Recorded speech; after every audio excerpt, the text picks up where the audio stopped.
momento, la presidenta del Banco Central en comisión, Mercedes Marcó del Pont, defiende su puesto en el Senado de la Nación. Nos vamos en vivo al Congreso, allí se encuentra nuestro compañero Fernando Fraquelli. Fernando, te escuchamos. Mi posición respecto... Alejandro, Romina, muy buenas tardes. Bueno, hace 5 minutos nada más comenzó la exposición de Mercedes Marcó del Pont. Los senadores pasaron más de 40 minutos analizando cuestiones reglamentarias, pero ya escuchamos la defensa que está haciendo la presidenta del Banco Central de su pliego que analiza el Senado Nacional.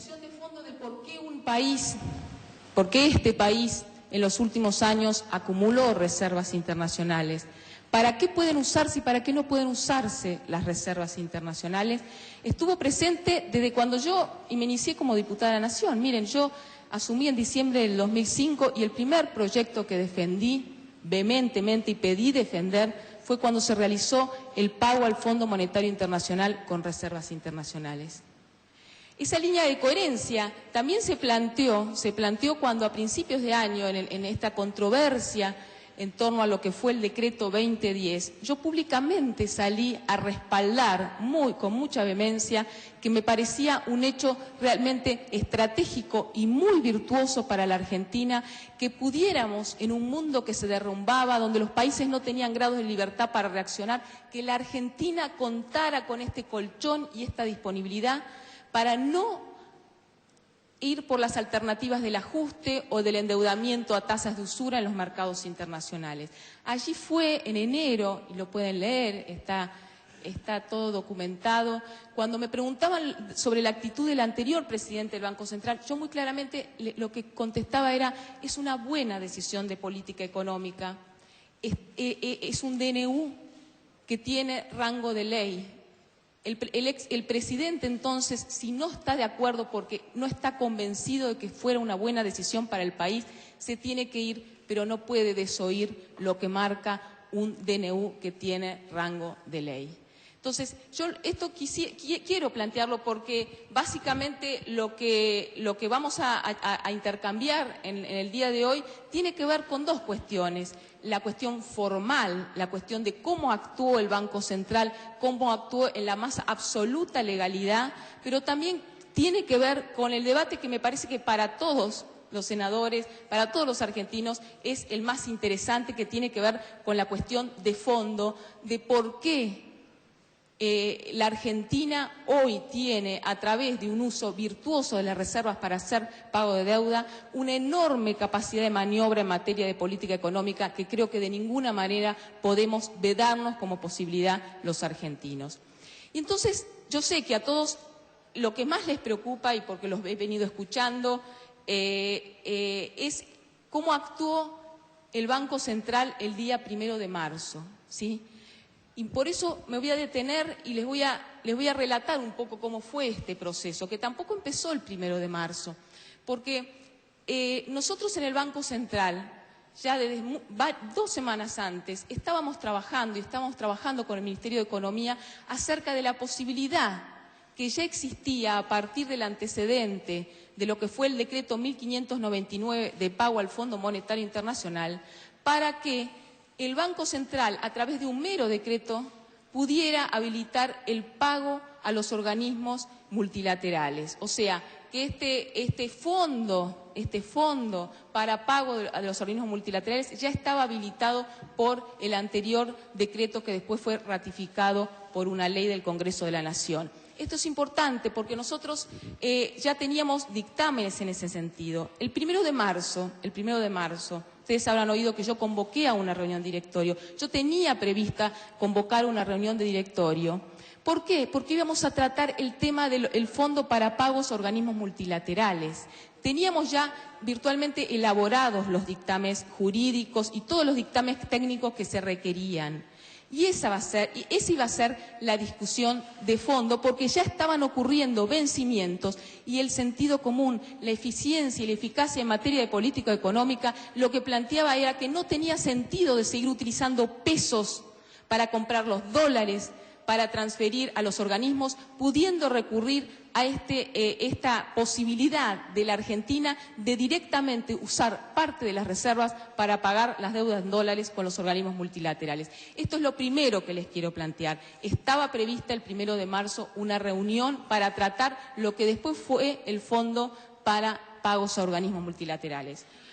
La segunda cuestión, que tiene que ver con el decreto 298. Yo efectivamente, la noche del domingo, a mí me notificó la Presidenta de la Nación que que iba a enviar este DNU para hacer frente a la otra parte de la deuda que tenía que ver con acreedores domésticos fundamentalmente. Nosotros, miren, yo les voy a leer porque no me lo sé de memoria, pero para aquellos planteos que dicen que actuamos en la clandestinidad, que actuamos entre gallos y medianoches, yo lo que les quiero transmitir es lo siguiente. Miren, por la Carta Orgánica del Banco Central, por el artículo 11 de la Carta Orgánica del Banco Central, que dice: cuando razones de urgencia fundadas así lo exijan, el presidente podrá asimismo resolver asuntos reservados al directorio, en consulta con el vicepresidente o con quien haga sus veces y por lo menos un director, debiendo dar cuenta ese cuerpo en la primera oportunidad que el mismo se reúna de las resoluciones adoptadas de esta forma, de la misma facultad gozará quien lo reemplace. O sea que yo a las 10 de la mañana me podría haber reunido con el vicepresidente y con un director del Banco Central y de haber dado curso al DNU. No fue ese el camino que elegimos, que eligió el directorio y esta presidenta particularmente. Lo que se decidió es avanzar paso a paso por todos los procedimientos que eran necesarios para llegar a una resolución, para dar cumplimiento a esta norma. Y aquí entonces lo que les quiero transmitir es que el directorio del Banco Central pidió, y fundamentalmente al área que es vital en el asesoramiento de esta materia, que es la asesoría jurídica del Banco Central, que no lo puse yo, es de carrera, está hace muchísimos años en el Banco Central, todos los dictámenes que hicieran falta para que el directorio pudiera tomar una decisión. Los dictámenes, que además fueron dos dictámenes, fue el dictamen de la sugerencia general del área jurídica, pero también de la gerencia principal de estudios y normas del Banco Central, fueron categóricos. Esta es un DNU que tiene rango de ley y debe ser cumplimentado por el directorio del Banco Central. Además de los dictámenes que disponía, de los dictámenes jurídicos específicos del Banco Central, nosotros teníamos el antecedente del dictamen del Procurador del Tesoro.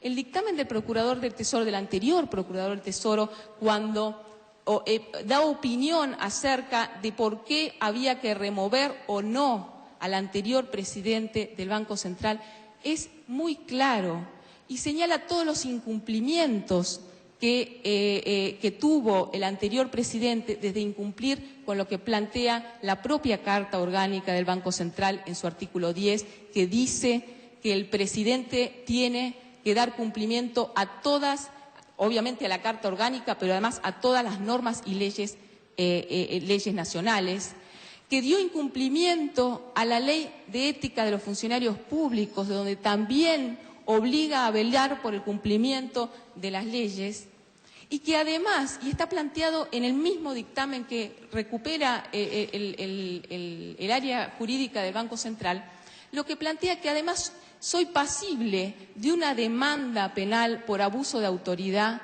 por incumplimiento de lo que plantea el Código Penal. Entonces, lo que le quiero transmitir es que el directorio del Banco Central, yo particularmente, estoy absolutamente tranquila de que el Banco Central actuó en la más absoluta legalidad, que lo hicimos cumpliendo todos los pasos y todos los procedimientos, que se inició, se dice que cuando la Presidenta de la Nación estaba dando el discurso, nosotros ya habíamos transferido los fondos. No es así. Cuando llegaron las distintas áreas técnicas del Banco Central, se pusieron a trabajar a las 10 de la mañana, a las 12:05 se reunió el directorio, se terminó la reunión de la historia a las 3:15 de la tarde, después se procedió a todos los pasos que quedaban operativos y recién, y yo los traje para para repartirlo si quieren, porque me parece que es un documento que les puede llegar a interesar, que es la certificación de a qué hora se acreditaron los recursos en las cuentas del Tesoro. A las 18:34 exactamente en el decreto 298, que es el que nos convoca. Si quieren, aquí tengo a disposición de ustedes copias donde se certifica a qué hora se acreditaron los fondos. Entonces, me parece, para ir despejando la paja del trigo, que cómo actuó y en qué marco de legalidad actuó el directorio del Banco Central es la absoluta tranquilidad de que hicimos lo que teníamos que hacer.